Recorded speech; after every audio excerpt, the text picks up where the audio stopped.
I was hit by the car early last year, had a really good, like, kind of late spring, summer, was loving life, training really well, racing really well. Every athlete on the start line wants to win, or most of the top pros want to win. And so, yeah, I want to win. I'm a competitor. Me and Kenny went to Frankfurt, shouldn't have done that. Then I went to Kona and I crashed. Then I dealt with a lot of mental health over the winter. Like any pro athlete or pro sports team, for better or worse, you just hit rough patches sometimes, and that's what I'm just calling this. It's just a rough patch.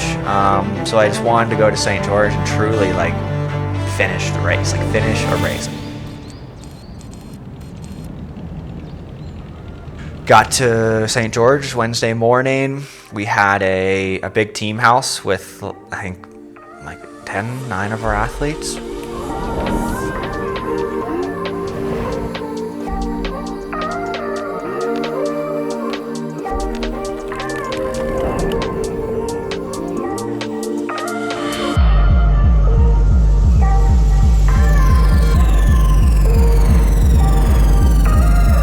We ended up staying, when I went with Lionel here in 2023, we stayed at Sand Hollow. It's just way nicer for training.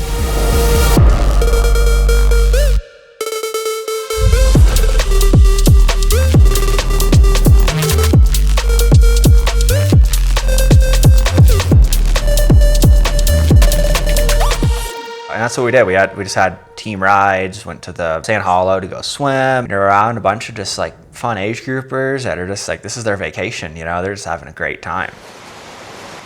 Sean Jefferson, as you guys know, and some of the other videos Hannah and Kenny have made, he's been helping my swim. I've been swimming with his passion project swim group. Would like some more guidance in my training. I think he called it like maybe a 60-40 split. Like, he's writing pretty much all the training, but you know, if I want to change something a bit, I can. And so it's been nice to just to talk as friends, and he kind of gets me now. And I told him, I was like, I'm going with the team, like no matter what, I'd rather just like to race. We kept training volume a bit high. Today's Ironman North American Championship and the 6th race of the Ironman Pro Series. I get really nervous before the race, like maybe the night before, like the day before, but then like when I wake up and I do my little run warm up and I get to the transition, and I'm like very calm. Like I have a group chat with all my friends and family, and I think you're at Kenny's in, and I literally texted, I was standing in the line of the porta potty, and I was like, really good headspace, super calm, ready to fire. Like, I was very calm, I was ready just to go have a good time, do my job. And so yeah,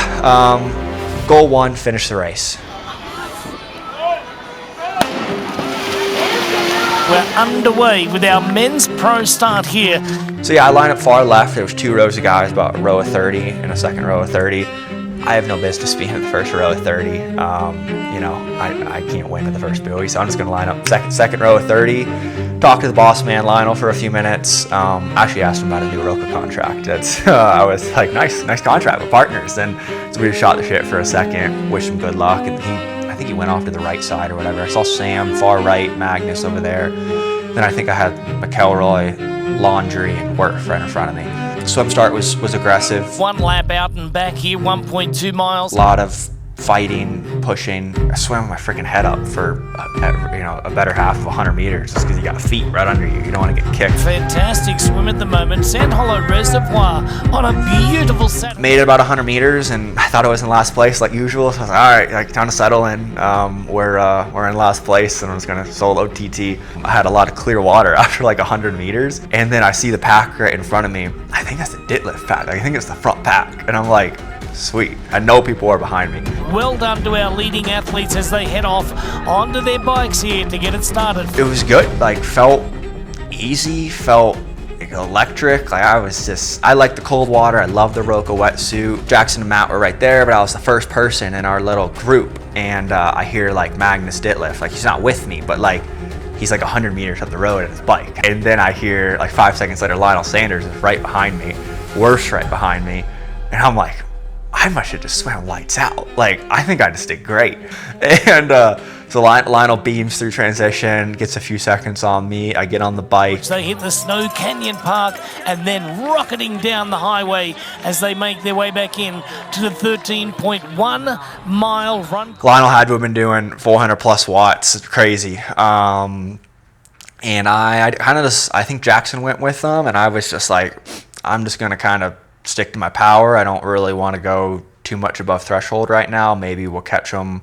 This course kind of revolves around like Snow Canyon, you know what I mean? Like maybe put everyone at arm's length the first hour and a half or so, but like really like, you know, be a man up Snow Canyon, you know, do some damage. All over his bike a little bit at the moment, just losing a little bit of, you know, friction to the ground with the wobbling of the bike. It's important to stay in a straight position. I was just like trying to like pedal my bike like really hard, and it just was not feeling good. Like it felt good for like a little bit, and then it just didn't feel good. So I'm going up Snow Canyon. That's the first time I realized, I was like, I think my seat is like really low, because like Snow Canyon, you're going 10 miles per hour, you're sitting on the hoods, and I'm like, I feel like I'm on a little children's bike right now, and I can't really go up the hill. My seat post had unfortunately dropped, slid all the way down, so I think we lost almost 3 inches, completely bottomed out in the bike. So yeah, that's why. I don't know if that happened on the first pedal stroke, mile 5. My knees are like up here on the bike. And yeah, I mean, it was like Sophie could ride the bike. Like, because Sophie ended up getting my bike from transition, and she's like, and I had no idea. I did the whole run and had no idea none of this happened.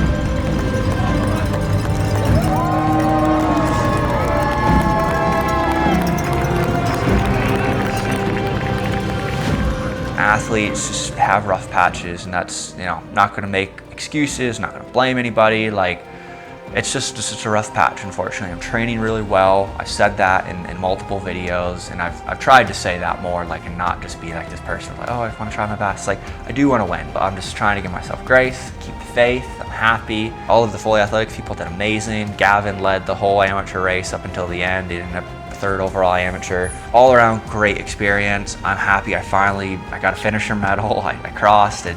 Good feeling just to get a score up on the board. Like, just get something on the board, because mentally when you go to bed at night, it's like, man, I finished a race, great. So now what's next? Like I said, I'm fit. Like I want to go race these guys. I want to go push myself and, you know, fight for wins, make frickin' money, and do all this kind of stuff, and not just make YouTube videos of DNFs or tell you how fit I am and, you know, nothing happens. But I would like to do Eagle Man, probably just see me at 70.3 Boulder next, try to get a good score up on the board. I won the race last year, go into some more training, and then go back to Ironman Lake Placid. Of course, it fits me really well. The swim's super easy. That's kind of my next few weeks and months. I just need to, you know, get back to training, get my feet under me, and just continue to stay positive. Don't throw a pity party, and just, yeah, I'm in a good space. So yeah, thanks for all the love, and I'll see everyone out there.